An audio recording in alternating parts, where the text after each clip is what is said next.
Hello, everyone, and welcome to Frontier Opening Bell. It's the Monday, the 22nd of November. I am Boason Omofaye. Let's get the show started. Look at some of the markets we covered on a daily basis and starting the week. This is a look back at some of the closing figures for these markets. Last week, the Nigerian market dropped by 12 basis points. We saw sell-off across the five key indicators that we check. The banking sector fell, oil and gas fell the most, consumer goods down, industrial goods also declined. The sell-off that we saw within the banking space, 43,199. That's a weekly figure decline for you there, week on week. Year-to-date index return on the Nigerian market is now positive 7.12% since 2021 started. Look at the BRVM next door, 26 basis points in the green on Friday. The BRVM composite index was on 193.71 in closing reading. Today is the start of another week. The Egyptian market starts the week, as always, on Sunday, down 52 basis points on the sell-off. Then the Nairobi market finished Friday 68 basis points in the red, 168.43. But the GSE also holding still below the 71,000 level, down by 0.69%. Okay, let's check into the East African market. Quite a whole lot of stories to cover for you. The EIB, that's the European Investment Bank, is looking to create the first regional hub in Kenya. Of course, that will be in Nairobi, the country's capital, and that will boost the European Investment Bank's presence across the African region. This is the first major setup in Africa, sub-Saharan Africa, by the European Investment Bank. In the meantime, Kenya's banking sector quarterly profit before tax, according to the latest data, shows decline to 49.0 billion local currencies. And one of the biggest banking group in Kenya reporting during the period is the KCB, which is set to buy 24% stake in Banque Populaire du Rwanda. And the Trade Development Bank of Africa is looking to give $4.2 million to Sunpost Energy based in Kenya. And Ethiopia, it says, it's collected revenue worth 53.9 billion birr in the month of October. The political crisis in Ethiopia is yet to be resolved.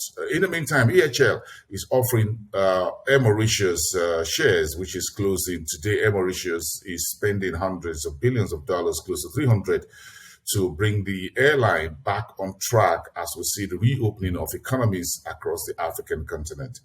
We have a bit more on this airline and aviation sector because the South African Airways is set to resume Joburg-Lagos flight 3 times a week, effective December the 12th. The airspace of commercial aviation by business between South African Airways and Joburg and Nigeria was closed last year due to the pandemic COVID-19 pressure. Now, the coast is clear to start reopening the commercial aviation business between two of Africa's largest economies. That's in the news. In the meantime, the World Bank is releasing Nigeria's latest economic development outlook report. That'll be tomorrow. We'll get details for you here on Frontier Opening Bell.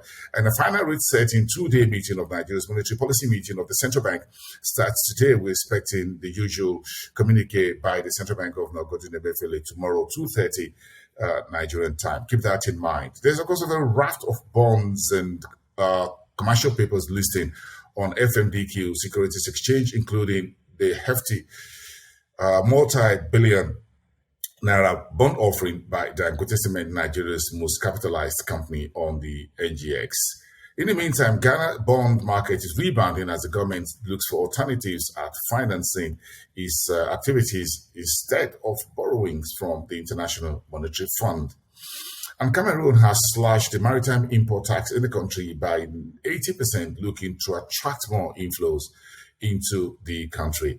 And Afreximbank and Burundi have acquired stakes in BDEAC, which is the acronym for the Central Bank comprising of all the countries within the CEMAC region, Cameroon, Burundi, or Central Africa, including the DRC. Okay, we'll look at the Southern African markets where Sasol is planning to cut emissions, which has now been approved by the shareholders at its annual general meeting. In the meantime, the Johannesburg Stock Exchange, or the JSE, has sanctioned Sanral for financial errors that were contained in its 2018 financial statements. And Zimbabwe's biggest nickel miner, Bendura, is looking at a listing on the new Victoria Fall stock exchange called the VFEX. Angola, Africa's second largest oil producer, is looking to issue Eurobonds next year. That's according to the finance minister. And yesterday, we drew the quoting on the IATF in Traffic and Trade 2021 here in Durban, South Africa. FT figures announced, at least about $36 billion was announced in total deals, 11,000 participants across the African continent and around the world, several hundreds of exhibitors, and of course, we have thousands of others who joined online. The event was effectively wrapped up by Afreximbank, the Inter-Africa Trade Initiative, as well as the African Union, and of course the AFCFTA. Wamkele Mene, Secretary General of the Secretariat, was also in attendance. Now, the Air Madagascar subsidiary Sarabadia has gone into receivership.